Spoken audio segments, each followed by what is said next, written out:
Steps back, crossover, fires away. Wow! Another three from Curry. Gets it to LeBron for three for the win. Yes! LeBron James. Es uno contra uno con Kevin Garnett. Ahí tienen a Gasol con ganas de jugársela. Bé, hola a tots, benvinguts al nostre canal de YouTube, a la nostra aventura youtuber que us hem vingut anunciant en els últims dies i setmanes com una de les novetats del nostre programa, del nostre canal 305 aquesta temporada. I començarem avui aquesta estrena, aquest primer programa. Esperem que us agradi, espereu que entengueu avui els nostres errors, les nostres coses de rookies. I dic la paraula rookies perquè avui ja veureu que la cosa anirà per aquests trets.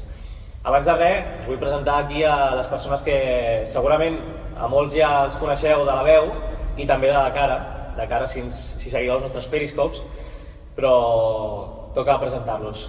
A la meva esquerra, Aitor Fuster. Aitor, què tal? Bé i preparat per aquest redebut amb 305. Ell és el coach de 305. Analista tècnic especial. Farem el que podrem i us portarem tot el que sigui possible a nivell de tàctica i tècnica dels equips i jugadors. I a la meva dreta tinc l'Arnau Molins, l'Arnau. Bones, Pau. Que és l'home de Lux de la casa. I l'Alejandro Gaitán. Alejandro, què tal? Bé, molt bé. Que també una mica el ruc, ja no? Ja sophomore del programa. Sophomore del programa. Molt bé. Doncs us dèiem, això serà una mica diferent del que farem cada setmana al nostre podcast, Llauna de Sants. Això es tracta bàsicament d'un programa d'especials de mitja hora aproximadament de duració, on analitzarem un tema cada setmana. Intentarem penjar un vídeo setmanal, no prometem res, però... Perquè depenem de tercers per temes de set i d'horaris. Ja veieu aquí el set que hem muntat amb samarretes i tot plegat, que ens ha costat una estona de muntar-lo. Sí, més del que pensàvem, però bé, esperem que us agradi. I avui, per començar, perquè clar, ja us hem dit que nosaltres som uns rookies i estem a pocs dies de començar la temporada de NBA. Llavors, el que volíem fer avui és precisament això, parlar dels rookies d'aquesta temporada, perquè sabem que és una generació molt prometedora, una de les generacions més prometedores dels últims anys, però que també ha patit de lesions, com hem vist aquestes últimes setmanes, per exemple de Ben Simmons, d'altres com el número 2, com de Brandon Ingram, se'ls espera una mica més endavant. I crec que avui ens volem centrar més en aquells que han de... no sé com dir-ho, de destacar per al Rookie of the Year. Correcte, a partir d'allà. S'ha de dir que segurament els principals candidats després del draft eren Ingram i Simmons. Simmons desapareix de la lluita pels problemes de lesions, o creiem que pot desaparèixer, perquè sembla que no tornarà aquesta temporada fins a finals, com a molt d'hora, si és que arriba. I Ingram, de moment amb el que hem vist de pretemporada, està sortint des de la banqueta i està tenint menys protagonisme del que potser esperàvem. Deixa'm dir, abans de començar a ficar-nos en matèria, ja que és el primer programa, tenim sorpreseta, que la tenim per aquí. Bon sorteig. Bon sorteig, no? Sí, i tant. Anem a apropar-nos una mica aquí. Tenim aquest llibre,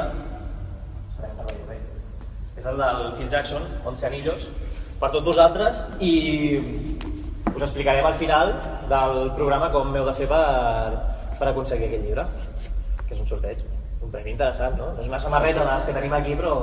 Les samarretes són massa íntimes, per regalar-les. Correcte. Hi ha moltes que estan suades, però no les moltes sense netejar. Tenen l'etiqueta. Sí. Hi ha de tot, Bé, nois, hora de posar-nos en matèria. Volem començar per un home que tècnicament és rookie, però a la pràctica tampoc ho és. No és d'aquest draft. No és d'aquest draft i tampoc és de l'anterior. Molts ha sonat, o per molts és el principal candidat a Rookie of the Year per això, perquè ja ha mamat d'NBA durant 2 anys des de la banqueta, perquè ha estat en una franquícia NBA i també perquè és un home que té molt talent. Si no es lesions, doncs al final no se li carrega aquesta carrera esportiva, que és Joel Embiid. Joel Embiid, que ve de Kansas, que porta 2 temporades sense jugar, a Filadèlfia, número 3 del draft el 2014, i que l'últim any de temporada universitària va promitjar uns 11 punts i 8 rebots. Doncs números similars al que està fent en aquesta pretemporada. I similar també en minuts. Recordem que Embiid era, si no el jugador més destacat de Kansas, un d'ells, i jugava igualment 23 minuts a la seva única temporada a college. Una mica la mateixa situació que està vivint en aquesta pretemporada. Encara no ha jugat cap partit oficial, però jugant amb minuts limitats, una restricció de minuts, una mica en relació amb aquests problemes que arrossega des de que va ser escollit el draft. Us preguntaré, Arnau? També li falta el tema físic, encara és un jugador que això porta 2 temporades lesionat, encara s'està adaptant una miqueta a tot el físic de la NBA que comporta partits dia rere dia. Anem a fer-ho per pautes. Anem a començar amb el que nosaltres destaquem de Joel Embiid, no? El que són les seves virtuts o el que a Filadèlfia li van veure el més interessant per draftejar-lo al número 3 del draft, com dèiem, el 2014. Jo crec que la primera gran virtut que vam veure a Filadèlfia és el potencial que té, perquè recordem que és un jugador que portava molt poc de temps jugant a primer nivell a nivell de bàsquet, no sé si portava 18 mesos quan va ser draftejat només jugant a bàsquet. Aquest potencial és el que el va fer escollir en número 3, perquè segurament no era una figura de les més destacades del bàsquet universitari. Després, el poder d'intimidació que pot tenir, un jugador molt alt, versàtil, ràpid, i aquest joc versàtil tot i la seva alçada, és a dir, és un jugador que estem veient ara a la pretemporada que està jugant molt de fora cap a dins i que està fent que els seus defensors hagin de treballar fora de cistella per després acabar a prop de cistella. Sí, a més l'hem vist que és capaç de defensar, quan hi ha canvis, defensar jugadors més baixets, sortir fora i evidentment tindrà problemes, però és un dels interiors que potser millor aguanta, diguem, els guards de l'altre equip. Hi ha efectes també en el joc d'Embiid. Sí, evidentment, és un jugador que, com hem comentat, és propens a lesionar-se, el seu tren inferior és molt potent, però a la vegada és bastant fràgil, i aquesta propensió a les lesions és una mica el que ens porta al segon problema, que hi ha una limitació de minuts, que no té competició, que no té ritme de competició, i que això potser és un problema que encara arrossegarà aquesta primera temporada. Fins i tot... Un altre problema, no t'ho he dit, fins i tot un altre. Fins i tot relacionat amb Twitter, no? Sent, diguem-ne, a l'interior amb més experiència a l'NBA dels que tenen els Sixers, perquè recordem, pràcticament tots són o de la mateixa camada o fins i tot d'aquesta, com és el cas de Simons i Saric. Jugarà limitat perquè en aquestes 2 temporades no ha disputat cap minut a l'NBA i no ha competit, diguem-ne. I aquesta limitació doncs, ve molt donada també pels problemes d'una lesió en el peu, perquè en jugadors interiors són realment són dures, són difícils de recuperar pel pes que té. Hem vist un Embiid que ha guanyat pes a nivell muscular, se'l veu molt més gran que Kansas, i a part tindrem el tema que ja hem comentat de les faltes, que potser no només es limiten els seus minuts pels problemes físics, sinó perquè no pot aguantar pista per problemes de faltes. En aquest aspecte em recorda molt a un de Marcus Cousins, que a vegades a mig partit se'n va la flapa, fa 3 faltes seguides i l'han de posar a la banqueta, i és un jugador molt important.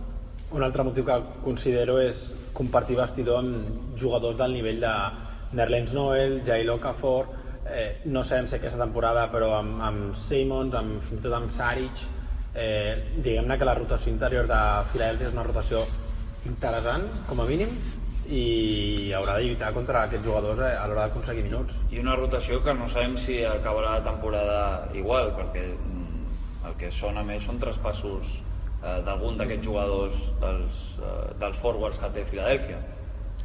No hi caben tots. No hi caben tots, no. Opcions NBA, també. Imagino que aquí aneu per on pot anar la carrera de Joel Embiid a l'NBA. Estem d'acord que aquesta primera temporada serà complicada per tots aquests condicionants que hem comentat. El tema de faltes haurà d'acostumar-se a la NBA. A més, sabem que els rookies se'ls xiula diferent sempre, tot i, diguem-ne, ser la seva tercera temporada a nivell de, per exemple, contracte. És la seva primera temporada com a jugador. A més, la limitació de minuts, diguem-ne que aquesta lesió, aquest problema, amb el temps haurà d'agafar confiança, que no acabi sent un Greg Oden, sinó que acabi sent un, diguem-ne, Blake Griffin, per exemple. Un cas del jugador que es va perdre la primera temporada i potser aquesta temporada és més d'aclimatació. Li aniria molt bé realment un trade d'Okafor o Noel, diguem-ne, cap al febrer, que ja té una mica més de confiança, que potser és quan Simmons pot tornar o no, i tenir una mica en aquell moment ja agafada la mesura de NBA, però jo crec ja pensant en la següent temporada. Evidentment, ell pot ser rookie de l'any, ho hem vist en aquesta pretemporada que fa molts números en molt poc temps, llavors sense cap problema en un partit de 48 minuts podria acabar amb 17 punts i 9 rebots sense jugar més de 25 minuts. I jo, Pau, crec que és un jugador que, si el respecten les lesions, pot ser un dels jugadors de futur que domini la pintura de tota la NBA. En una lliga on s'està tirant més cap a l'small ball, que en parlarem, em sembla, en algun futures programa, edicions. en futures edicions en parlarem. Crec que pot ser un dels pivots dominadors per diversos factors, per la seva alçada i capacitat anotadora a prop de cistella i per la seva versatilitat que hem comentat anteriorment. Però tot això, si no li respecten les lesions, doncs potser d'aquí any i mig estem parlant que és un nou Oden, com ha dit l'Alejandro. I parlàveu de Blake Griffin, parlàveu de Greg Oden. Hem volgut també plantejar una dada, no? En aquest sentit, la dada és els miralls en els quals es pot emmirallar, valgui la redundància, aquest jugador, Joel Embiid. I hem classificat en 3 casos, no? És a dir, el cas de Joel Embiid és el cas de jugador que arriba a l'NBA, un top pick del draft, loteria, que per lesions s'ha de perdre la primera temporada. Arriba ja lesionat, de fet, no? El draft l'han lesionat. Sí, per això baixa del número 1 al número 3, correcte. perquè era clarament més que possible el número 1 del draft. I en aquest sentit, doncs, en quins miralls et pot mirar Joel Embiid? El millor cas de tot plegats, el cas top, és Blake Griffin. Blake Griffin, recordeu, es lesiona el genoll a l'octubre del 2009, si no recordo malament, a la plena pretemporada, venia com una de les grans estrelles de la Lliga Universitària, Oklahoma Sooners, i això li obliga a perdre's la primera temporada. Ara, la que va tornar, és a dir, la que hauria d'haver estat la seva segona, és rookie de l'any i amb uns números espectaculars. 22 punts, i més de 22 punts per partit i més de 12 rebots per partit, una barbaritat per un rookie. És que a més els 22 punts és la segona màxima anotació de Blake Griffin en una temporada. Vull dir, només hi ha hagut una millor que aquella. És un dels casos en els que es pot mirar Joel Embiid. Després hi ha casos intermitjos. Hi ha un petit asterisc, com és el cas de Julio Randle, perquè Julio Randle realment no es perd la primera temporada. El cas és que juga el primer partit minuts, 2 punts fa, de fet. Però el volem englobar una mica en aquest cas, perquè és una lesió greu, de llarga durada, i bé, és un cas mig en el sentit que el seu any rookie, que va ser l'any passat, rookie entre cometes, que va ser l'any passat, doncs home, no va estar malament. No, quasi 12 punts per partit i una mica més de 10 rebots per partit. És un doble-doble per un rookie, que està molt bé, també tornant d'una lesió, igual que Blake Griffin. Hi ha uns Lakers bastant fluixos, o sigui, hi ha uns que Lakers és un jugador bastant fluixets, d'importància d'aquest equip. Un altre cas mig, i el té precisament el seu equip, és el de Nerlens Noel. Noel, a més, també es va lesionar a la universitat, es va lesionar quan jugava a Kentucky. Això també li va fer baixar posicions al draft. Recordeu que se'n va anar fins al número 6. No va jugar al Mandes, no? No va arribar a jugar al Mandes. I la seva tornada doncs, també va ser un cas d'un jugador interessant, que tenia marge a progressió, però no va ser com Blake Griffin, que recordem que va ser un primer any d'explosió directa. Sí. En quasi 10 punts per partit, 8 rebots i quasi 2 tats per partit. Realment un jugador molt versàtil i jo crec que molt donat a aquest nou joc NBA, que pot defensar exteriors. A més, eren 2 pilotes robades també. Sí, 2 pilotes robades, i que jo crec que és el màxim favorit pels equips que estan buscant algú a Filadèlfia. No sé si per Filadèlfia, però pels altres equips jo crec que és l'asset, és el jugador que té més valor en el mercat, bàsicament pel seu estil de joc, que ha sonat moltes vegades per Boston, no? Sí. I l'últim cas, ja el pitjor de tots, és a dir, el cas que tornes i te vas. Vull dir, la primera temporada, en el cas que ho parlàvem abans de Greg Oden, que va tenir tots aquells problemes de genoll, recordareu, no va ser del tot dolenta, però diguem que més de la meitat dels partits que va jugar a l'NBA van ser la temporada de rookie, per tant el cas va acabar sent un fail total. Sí, uns quasi 9 punts i 7 rebots per partit, però el que deies, 61 partits jugats i 105 en total en la seva carrera. Per tant, li desitgem que no sigui un cas fail, un cas Greg Oden a Joel Embiid. Alguna cosa més? Afegir? No? No, jo només que vigili una miqueta amb el tema Twitter, perquè la NBA posen bastantes multes per comentaris a les xarxes socials. És un jugador que es pot, fins i tot, arribar a perdre algun partit per comentari inapropiat. Un tuit fa poc, em sembla que era Ben Simmons, que tuitejava Som parlem al final. No podia aguantar més a Donald Trump i li va dir que potser El deportaven. el deportaven si guanyava, però bé. Va, segon cas, i segurament un dels candidats més ferms a ser rookie de l'any, o almenys una de les apostes segures, per la seva veterania ja, pel rol que jugarà dins del seu equip, i perquè serà un anotador pur. És Buddy Hield, a l'escorta dels New Orleans Pelicans, que arriba després de 4 temporades, és a dir, ha complet tot el cicle universitari a Oklahoma, i arriba a aquesta rotació, ja veurem si des de la banqueta o des del 5 titular dels New Orleans Pelicans, però bé, amb les baixes de Tyreek Evans, amb els problemes de J.R. Holiday, se li presenta una bona oportunitat per anotar, que és bàsicament el seu rol. Sí, un anotador compulsiu que l'última temporada a Oklahoma, com Blake Griffin, 25 puntets, quasi 6 rebots i 2 assistències. Un anotador, doncs això, no? Compulsiu, que pot llançar des del bot, pot llançar després de bloquejos, per tant, que la seva funció bàsicament serà anotar. I hem vist que ha tornat Anthony Davis, per cert, aquesta passada matinada. Bé, si ho esteu veient d'aquí 2 setmanes, fa 2 setmanes la passada matinada, i per tant jo crec que el fet que torni Anthony Davis i estigui a un bon nivell li podrà generar molts més espais per poder anotar, i bé, jo crec que aquesta és la seva gran virtut, a part de que jo crec que és un NBA ready, que li diuen els americans, que crec que arriba preparat per jugar per aquests 4 anys a Oklahoma, i per tant crec que arriba molt més madur que la resta de rookies. És una mica el que volíem puntualitzar avui, no estem parlant de rookies que destacaran d'aquí a 5 anys, sinó rookies que han d'estar lluitant aquesta temporada mateixa pel rookie. Arribar i molt. Sí. Buddy Hield, a la seva primera temporada a Oklahoma, no apareixia ni a la llista dels 100 jugadors possibles pel draft. No. I la seva intenció de mantenir-se a la universitat l'ha fet arribar a ser un número 6 del draft, i realment tenia opcions per sortir entre el tercer i el setè, diguem-ne. Virtuts de... Això què és? Que és el top pick per Rookie of the Year? Rookie of the Year, aquí com no sigui Kuzminskas o poca cosa. Hernan Gómez, poca cosa, Virtuts, hem comentat una mica, sobretot la base anotadora. Defectes. Jo crec que a nivell defensiu pot tenir problemes amb una lliga que està anant cap als canvis defensius entre homes grans i petits. És un jugador que no té molta alçada per poder defensar homes grans, i després jo crec que, tot i que parlàvem que és un anotador compulsiu i que pot generar generava molts punts des del bot i els creava ell mateix, crec que un dels grans dubtes és si realment ho podrà fer a nivell NBA. És a dir, està molt bé generar en un equip on els defensors no són del nivell NBA, però veurem si ho pot fer a la millor lliga del món, i no només llançar quan estigui sol, sinó poder-se crear els seus propis tirs. En aquest cas em sembla bastant, per exemple, oposat a Jamal Murray, un jugador que sí que li generaven els tirs, ell era un tirador, i que a Denver sí que pot mantenir aquest rol, però Buddy Hield, si ha de generar després de bot,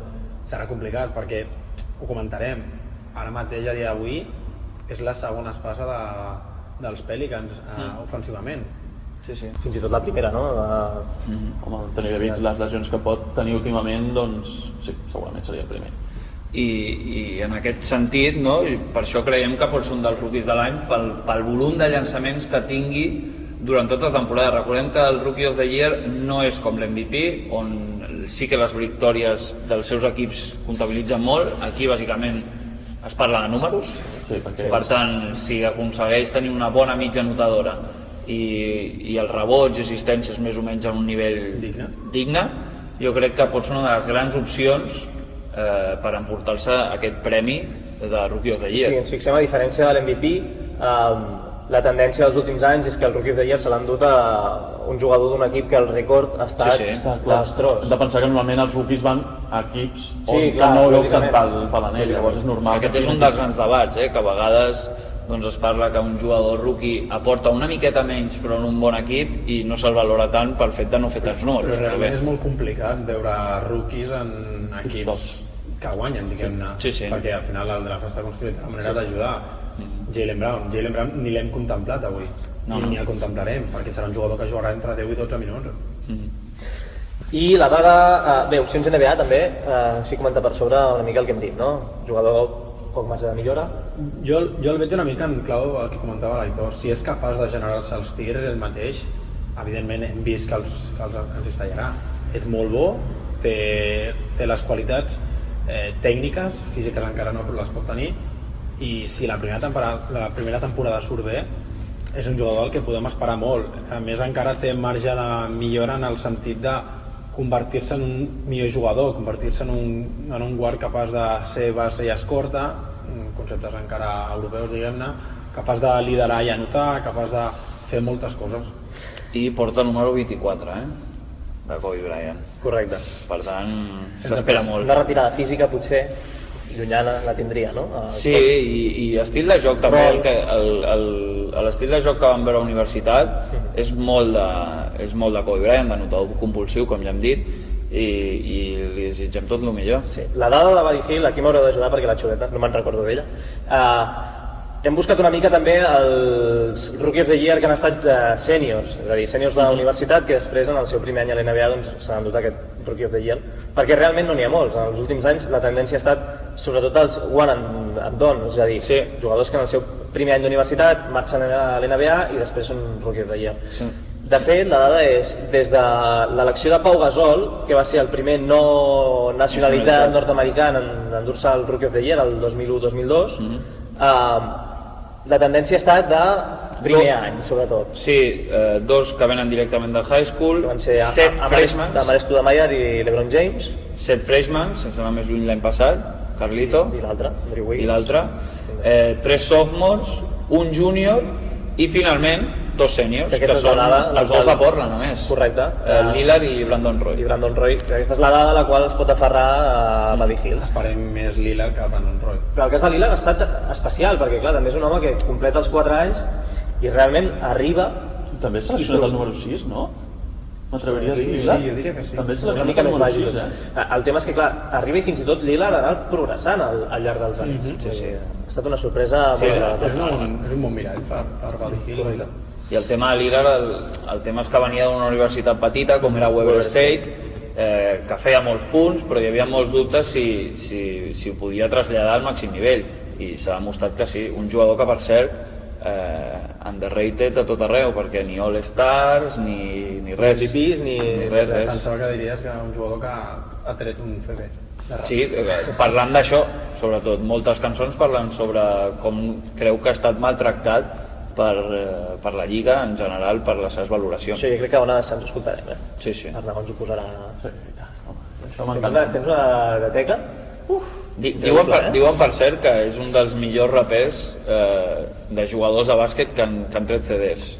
Veurem. El llistó Shaq el va deixar molt alt, Hi ha hagut aquí de tot. Va, l'últim nom que us volíem presentar avui no serà titular, de moment encara, posarem l'asterisc aquí perquè és Chris Dunn, el rookie dels Timberwolves, encara perquè s'ha especulat molt amb l'opció del traspàs de Ricky Rubio. Des d'aquí, almenys personalment, no sé vosaltres, però ens oposem a aquest traspàs, ja no només perquè sigui d'aquí, sinó perquè és el complement perfecte per fer créixer Karl Anthony Towns, és el soci ideal. Però bé, moltes veus allà a Minnesota creuen que aquesta temporada Ricky acabarà traspassat i Chris Dunn doncs, li donaran la posició de base titular de la franquícia. De moment el rol és de 6è home, és el primer home que surt des de la banqueta, per tant jugarà minuts, tindrà minuts i ha rebut molt bones comparacions.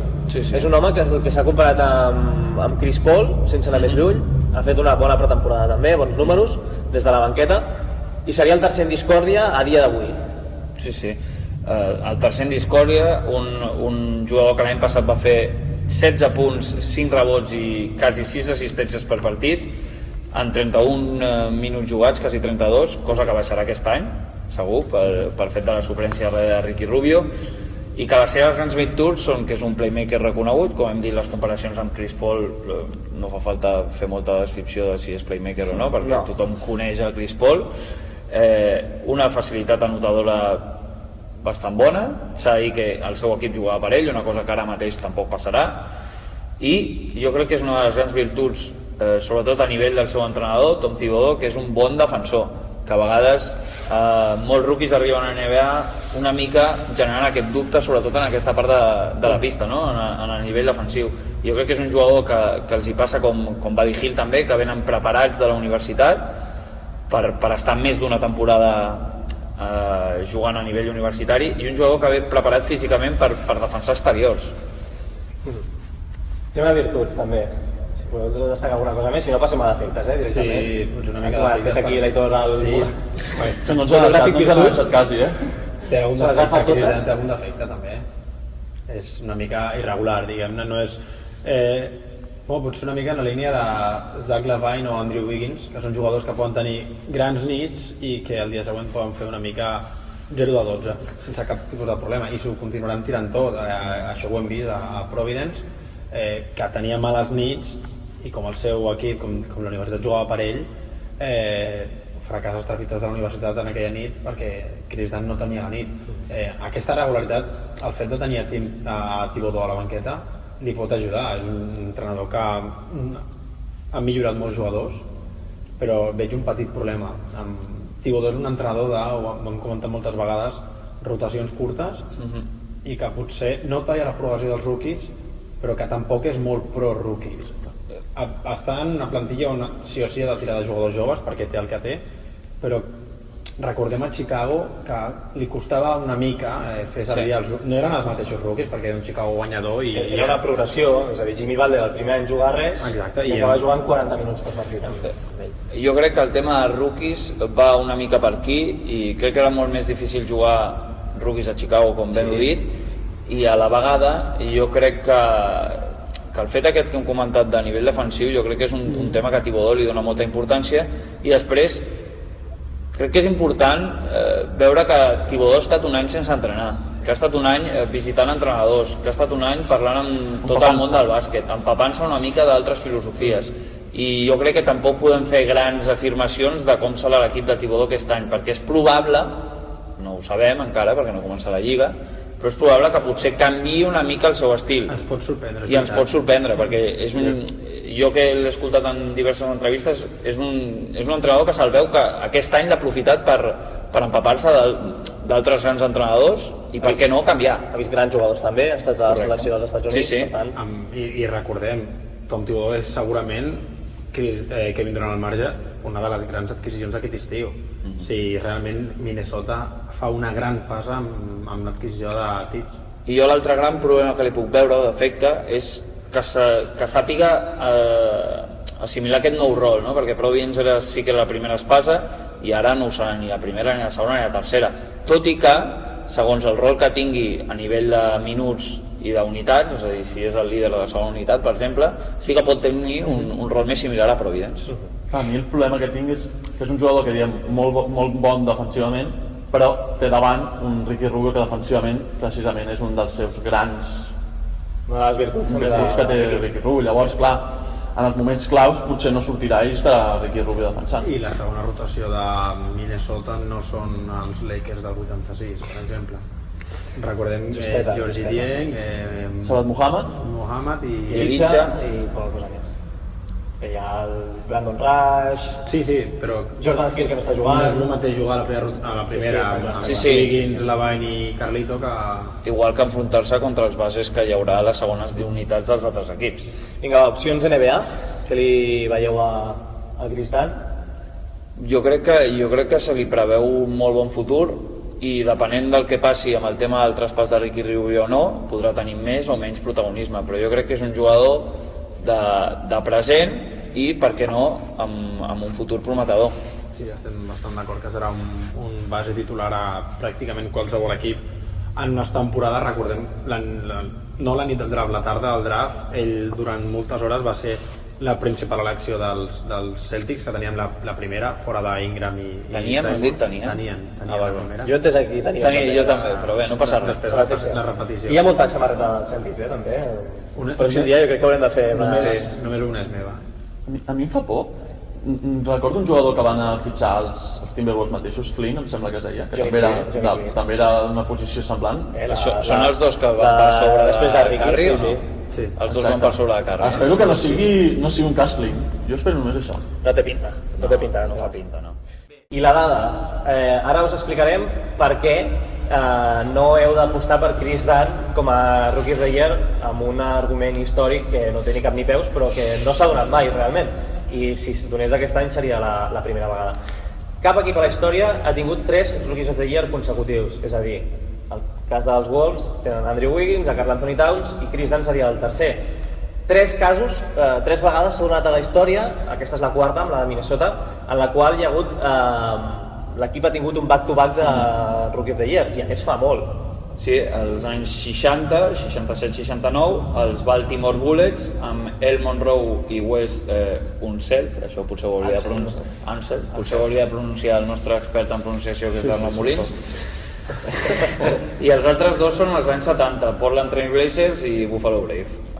Portland amb Geoff Petrie i Sidney Wicks, i Buffalo Brave amb Bob McAdoo i Ernie Di Gregorio. Doncs aquesta és la dada, seria la primera vegada... Si ho he dit una mica... Di Gregorio.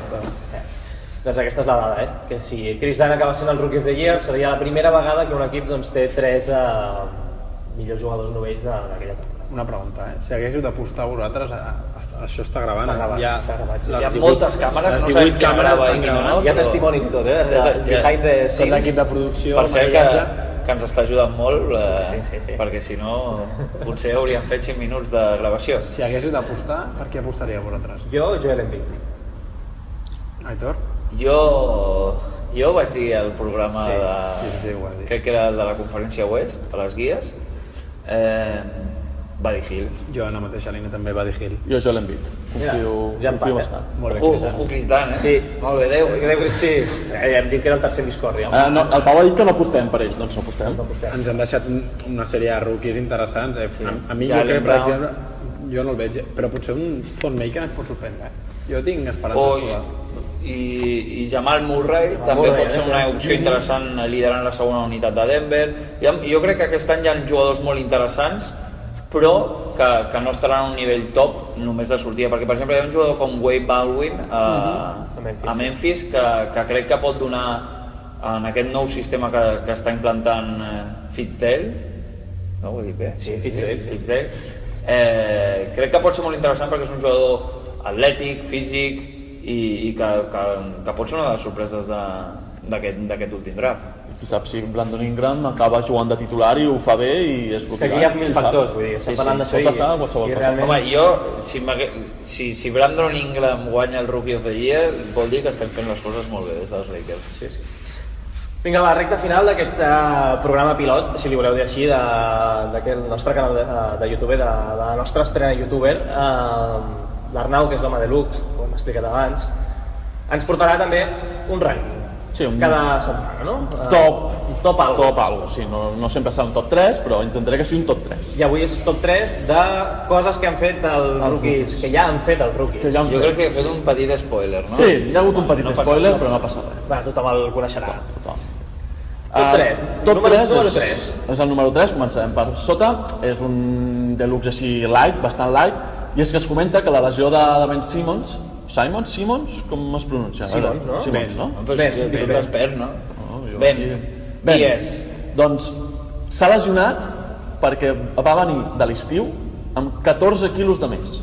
Pesava 98 quilos quan va ser seleccionat al draft i va tornar als primers entrenaments amb, quants eren? 112. Però no crec que aquí fos una qüestió de menjar nuggets, No, es comenta que era el tema del gimnàs, de guanyar musculatura, o sigui... Però clar, allà als Estats Units la gent parla molt... Perquè la finura del tir no la podia haver treballat, no? O sigui, va treballar... Esperen als Estats Units. A Filadèlfia es menja bé? No he estat mai a Filadèlfia, veus? Vinga, va. El segon és un home que a nosaltres ens agrada molt, jo per mi he optat pel Rookie of the Year, i és Joel Embiid, que a part de fer-nos riure molt per Twitter, Instagram i totes aquestes coses, s'ha canviat el seu nom. O sigui, ha decidit que el seu nom ha de ser un altre, ja no vol que la gent el conegui per Joel Embiid, sinó que vol que el coneguin per The Process. O sigui, com està en aquest... Em sembla un bon homenatge a Sí. Sant Hinky, no? Sí. Sí, ja ho va comentar quan havia deixat Hinky, ja va fer com un comentari graciós dels seus i... Jo veig una mica com... Sí, la frase que portem escoltant molts anys a Filadèlfia, masses anys a Filadèlfia, és trust the process.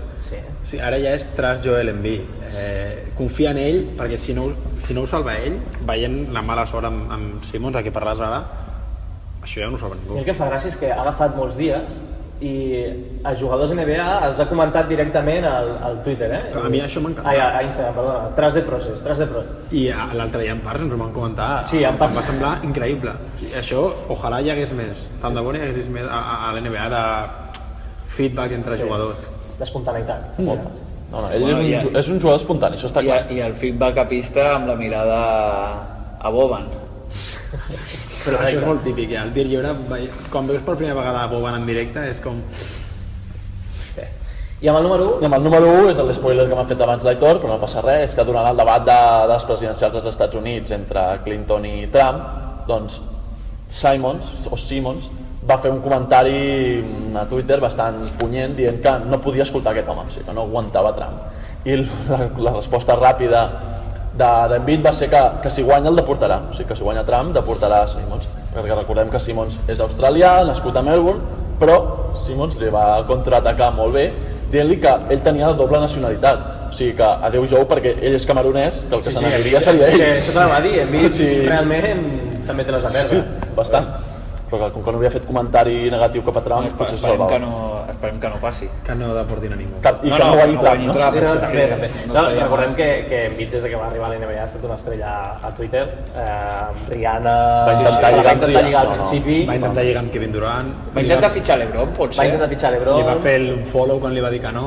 És un jugador usuari habitual del FIFA amb el Madrid, seguidor del Real Madrid. Molt seguidor. Bueno, ens pesi. Tenim seguidors del Real Madrid. Salutacions. Hola, què tal? Com esteu? I bé, un saludo. Dale al like. Subscriu.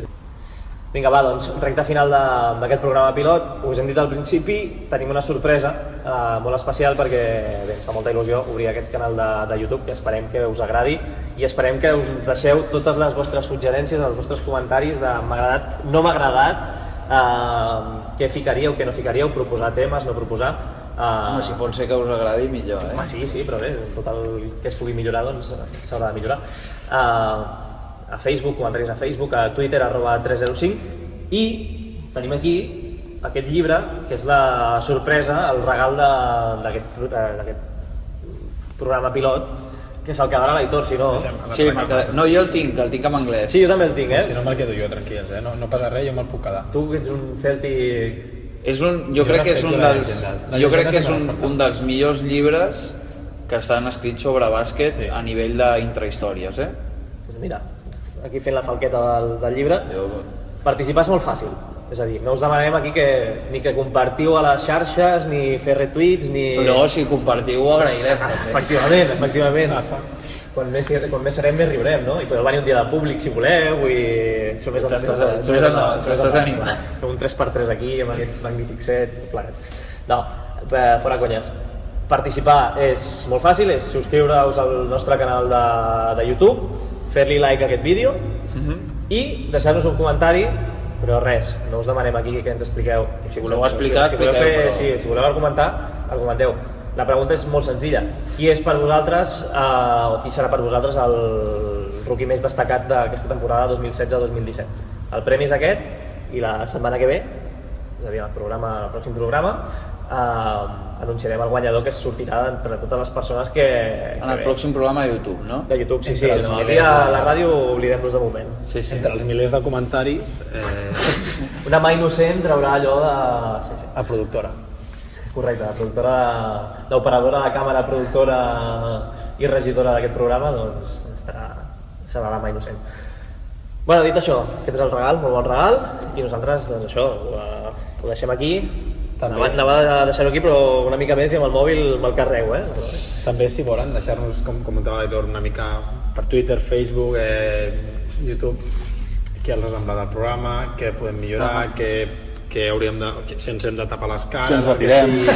El que sí... Com els aficionats dels Knicks, no? Que s'han posat una bossa... Cristiano Ronaldo també m'ho ha fet ara. El que vulgueu, sí, com no sé, consell, si hi ha un Però youtuber de forma positiva i elegant, i sisplau.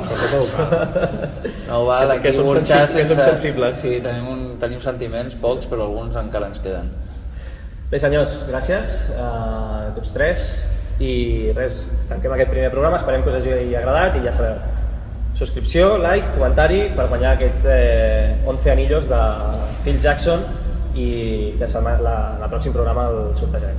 Que vagi molt bé, adéu-siau. Adéu.